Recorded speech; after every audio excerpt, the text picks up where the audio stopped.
With there only being a single game to cover tonight, instead of making my predictions video a whole separate video, I decided I'd use that half of the board to do my predictions live and in color.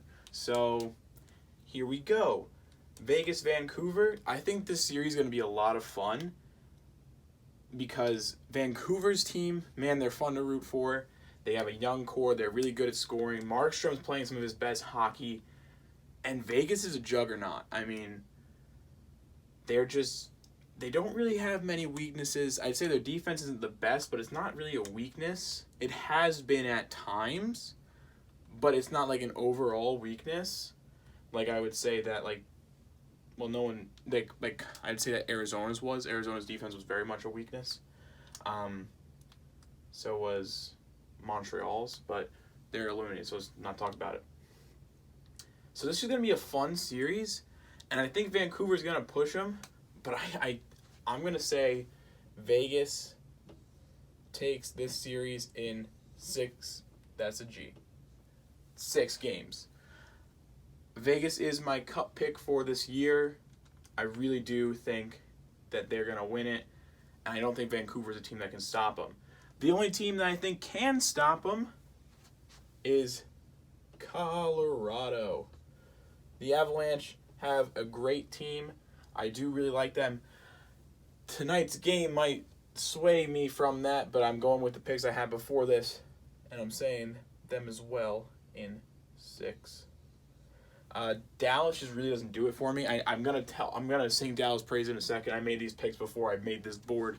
And I'm not changing them because that's unfair. This game, I just kind of forgot that round 1 started tonight too. I don't know why that didn't click in my brain. Dallas strong defense, goaltending. Hudobin's really done a great job. Not gonna lie. Their stars haven't showed up though. Like their main players haven't showed up. Colorado's top 6 is ridiculous. Their defense is strong. Their goaltending, I think, is them and Vegas probably have the best goalie tandems in the league right now. I really want to see Vegas and Colorado. I think it'll be a great 7-game series. I'm going to say it right now. Vegas will take that in 7, but we'll get to that prediction video if that game even happens, because I'm not going to do predictions through the brackets. I'm going to do it round by round. I think that's more smart. Idiot. Boston, Tampa. This should be a fun series as well. I think what we didn't realize is that the round robin, those teams must have been really not trying. Besides Vegas and Colorado, these teams look god awful, and all of a sudden now they're picking it up. Boston looks pretty decent. I don't think they look better than Tampa, and I'll tell you why. Tampa looks like they bought in. They look like they know they got embarrassed last year, and they really got to play hard. And they have been. That series with Columbus, they really exercised those demons, and they showed a different side of them. So I'm going to say, in 7 games, the Tampa Bay Lightning take the series. Philly, New York. This is going to be an interesting take, and I hate it. I really hate both these teams. The Islanders I hate because of their fan base, and I don't think that's a controversial opinion. The Flyers I hate because I grew up in Pennsylvania as a Rangers fan, so that'll do it. But they do have Hazy, which helps. I really don't see the Islanders losing this series. Are they going to be tested? Yes, definitely. But I don't see them losing. That defense is really strong. Trotz is running a great scheme. Varlamov has been great in net. And I don't think the Flyers have the offensive prowess to do this. I think this series is going to really come down to special teams and goaltending, really. And whoever scores the first goal is probably just going to keep the lead, which is what both these teams do. I just think that the Islanders can do it better. That's why I'm saying the Islanders in 6. I have a lot of 6-game series here. And I think that these series are going to go a lot deeper because, as we saw with this game, everyone's kind of come to play here. And I really do think that we're going to see deeper playoff series here. I doubt that this is going to be the actual Eastern Conference Finals because my picks have been worthless up to this point. But if this happens, I will say that it'll be Vegas, Tampa. playing in the Cup final with Vegas taking it. They're still my pick to win it all. There's no changing me on that until they get eliminated, which probably will happen because that's my luck. That's that. Predictions over. Anyways, Dallas, Colorado. Who saw this coming? If you did, let me know in the comments because I definitely didn't. If you saw my previous coverage of this series at Garrison5505 on Instagram, go check it out. See those plugs? I'm getting used to this, right? I do not like Dallas at all in these playoffs. But the last 2 games, they showed up. So before the first period start, we got to talk some little things. Dallas swept the regular season series, which doesn't really matter because it's so far removed. Colorado has 7 goals in back-to-back games. Didn't happen tonight, but it's good to know. Calvert is out for Colorado, and Nemesnikov is in. I like Vlad Nemesnikov, but didn't really look great tonight. Hudobin is still in net for Dallas, as Bishop is still unfit to play. So first period starts. Guryanov tries to go 5-hole. Guryanov coming off a 4-goal night, 5 points. Doesn't get it in. Dallas is controlling early, though. In 4 minutes into the game, Tyler Seguin with his first goal of the postseason. This is by Ben and Radulov. It's a nice goal. It's a pretty nice goal. But a minute and 4 seconds later, McKinnon says, "Hello, we're the Colorado Avalanche, and we score more goals than you." And this is by Landeskog and Rantanen. That was also a nice little snipe from like the top of the circles, like in the middle. It was nice. Graves then took a high sticking penalty, and Colorado was being very aggressive on the PK. But Colorado wasn't really dictating play. Dallas was pretty much dictating the game, and Colorado just trying to pick their spots. They were getting more shots on net, but Dallas was taking advantage of all the opportunities.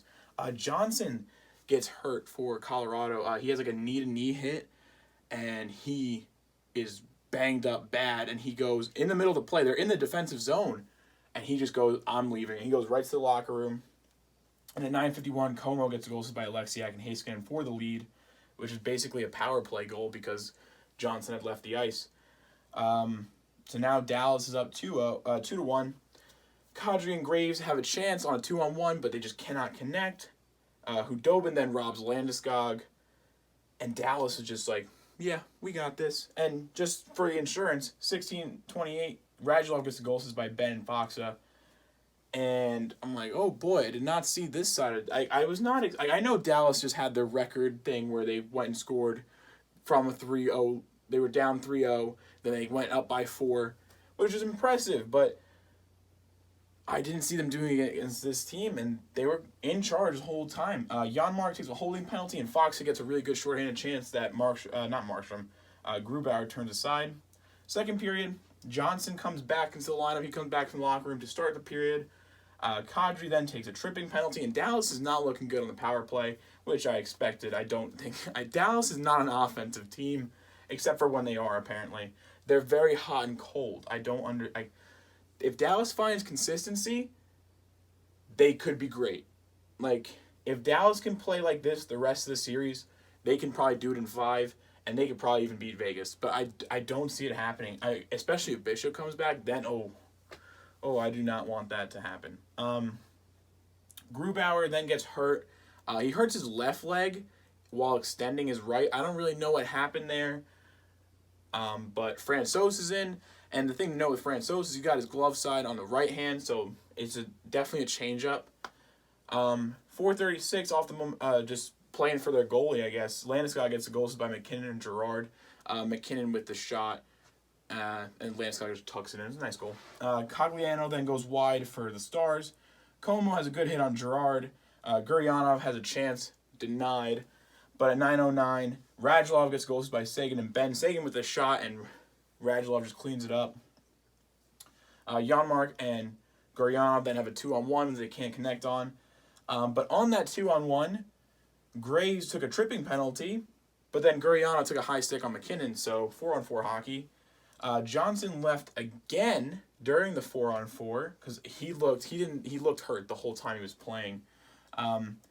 Jamie Benn then has a chance, but at 18:29, McKinnon with the goals by Girard and Kadri, a deflection goal. And Dallas tries to answer right away. Heiskanen has a chance, but is denied. Third period, 4 minutes into the period, Johnson comes back. But again, I'm pretty sure he left late again. I did not note that because I cannot confirm if that happened, but I'm pretty sure he did. He looked hurt. I doubt he plays the next game. Tyson Yost has a good chance. At 8:47, though, Hintz with the goals is by Dickinson and Klingberg. Klingberg with a great play here. He has a great pinch, which gets Dickinson the puck. Dickinson drops it, and Hintz, the great shot. Dallas was dialed in. They played great with the lead. As soon as they had the lead, they ran with it. Landeskog has a great shot, but Heiskanen deflects it wide. Colorado had a lot of trouble gaining the zone and maintaining the zone, which would really hurt them late. And they're getting frustrated. You can definitely tell that Dallas's defense is just playing their game, and they're frustrating Colorado greatly. Hudobin not allowing any rebounds. He's smothering the puck. 3:24 left in the game. They go empty net. With 2 minutes and 24 seconds left, they take a time. Colorado, that is, takes a timeout. Foxa has a great save on McCarr. McCarr goes for the shot, and Foxa just goes headfirst dive. What else happened? McKinnon collides with Sekera, which was a pretty nasty-looking hit, but both of them are fine. Radulov goes for the empty net for the hat trick, but misses. And that is our game. 5-3 Dallas victory. The shots on goal are 31-30 in favor of Dallas. Colorado was owning shots on goal from like the back half of the second period, the first period, into the first half of the second. But Dallas starts evening it up, obviously. I think they did their 2 goals over here. They only had like 10 or 11 shots on goal. Face-off percentage was 54.3% to 45.7% in favor of Dallas. Both teams go 0% on the power play. Dallas with 2 attempts, Colorado with only 1. The hits were 48-41 in favor of Dallas. Block shots were 21-12 in favor of Dallas. And the save percentage was .903 to .883 in favor of Dallas. And it was impressive showing by Dallas. Bednar, head coach for Colorado, has a great quote for the postgame. He goes, "The biggest thing is that we had half our team not show up and play."